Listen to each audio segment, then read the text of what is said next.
दादाजी का चश्मा रूस के लेखक गेरगोई यूरमीन की लिखी हुई कहानियों का संकलन है।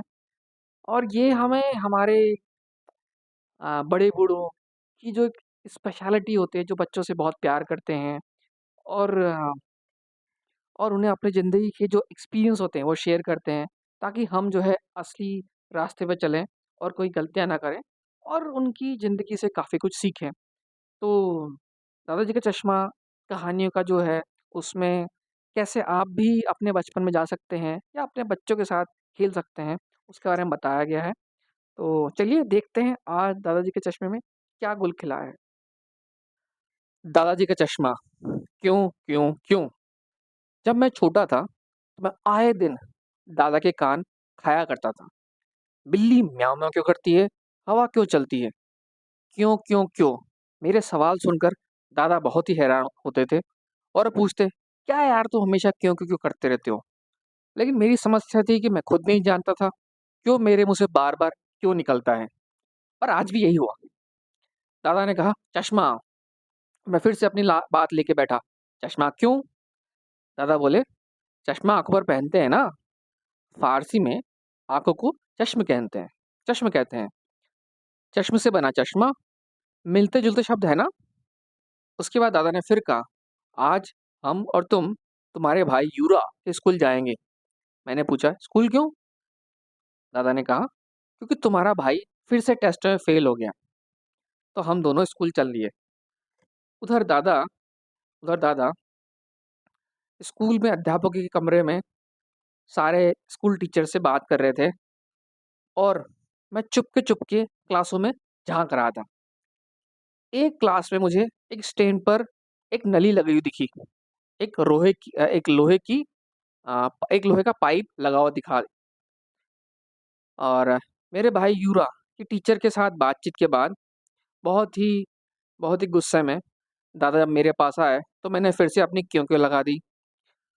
"वो नली स्टैंड पर क्यों लगी हुई है?" मैंने पूछा। दादाजी ने कहा, "भाई ये स्टैंड पर पाइप नहीं लगा हुआ, नली नहीं लगी। इसको माइक्रोस्कोप कहते हैं। ये सभी छोटी-छोटी बड़ी चीज़ों को बड़ा करके दिखाता है। इसमें इसमें जो चीज़ें दिखती नहीं है, वो भी दिख जाती है।" फिर पूछा उन्होंने, "तुम देखना चाहते हो?" मैंने कहा, "ये भी कोई पूछने की बात है?" तो यूरा की जो टीचर है, उससे हमने परमिशन ली और हम माइक्रोस्कोप देखने क्लास में चले गए। माइक्रोस्कोप में भी दूरबीन जैसी एक लंबा पाइप होता है।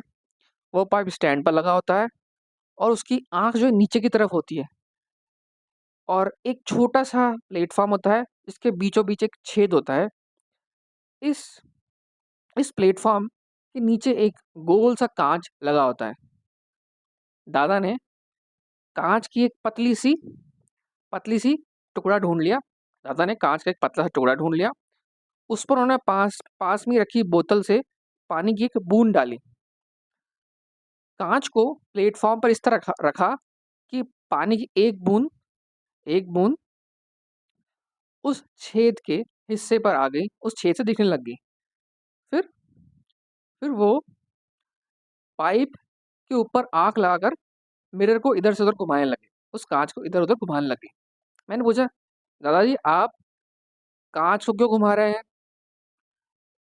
उन्होंने कहा, "ताकि जो रोशनी है बूँद पर ना पड़े, नहीं तो कुछ दिखाई नहीं देगा।" आहा! अब ठीक हो गया। "देखो तो ये बूँद।" "नहीं, पहले ऐसे ही देखो।" मैंने पहले बूँद को देखा। मुझे कोई ख़ास चीज़ नज़र नहीं आई। बूँद जो थी, वो बिल्कुल बूँद जैसी थी। लेकिन जैसे ही माइक्रोस्कोप की पाइप से मैंने उस पर नज़र डाली, मैं तो डर ही गया। बूँद कहाँ गई? उसकी जगह एक पूरा का पूरा समुद्र फैला हुआ था और उसमें भयानक जीव तैर रहे थे, मूंछों और रोए वाले। मूंछों वाले ऐसे जीव पैरामेसियम कहलाते हैं। वो देखने में बहुत ही डरावने लगते हैं, लेकिन असलियत में वो लोगों के लिए खतरनाक नहीं है। लेकिन ये इनविजिबल जीवाणुओं की बात और ही है। ये ज़्यादातर लोगों को हानि पहुँचाते हैं। पीने का पानी साफ ना हो, तो ये जीवाणु पेट में पहुँच जाएँगे और तब आदमी बीमार पड़ सकता है। दादा के साथ वापस घर लौटते हुए मैं सारा समय माइक्रोस्कोप और इन माइक्रोब्स की बात सोचता रहा। फिर मैं मेरे भाई यूरा के बारे में सोचने लगा। हो सकता है कि वो इसलिए पढ़ाई में अच्छा नहीं चल रहा हो, ताकि क्योंकि उसके शरीर में फेल करने वाले माइक्रोब्स पहुंच गए हैं।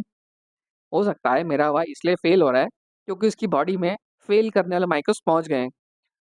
हो सकता है यूरा को माइक्रोस्कोप में देखें तो ये जीवाणु दिखाई दे जाए और उसके बाद उसका इलाज किया जा सके। मैंने दादा से ये बात पूछी। दादा हंस पड़े। हमारा पूरा हमारा यूरा, तुम्हारा छोटा भाई यूरा, क्या पानी की बूंद है, या फूल की कोई पंखड़ी, या कीड़े मकोड़े की टांग, या हरी पत्ती? नहीं, लोगों को माइक्रोस्कोप से नहीं देखा जाता।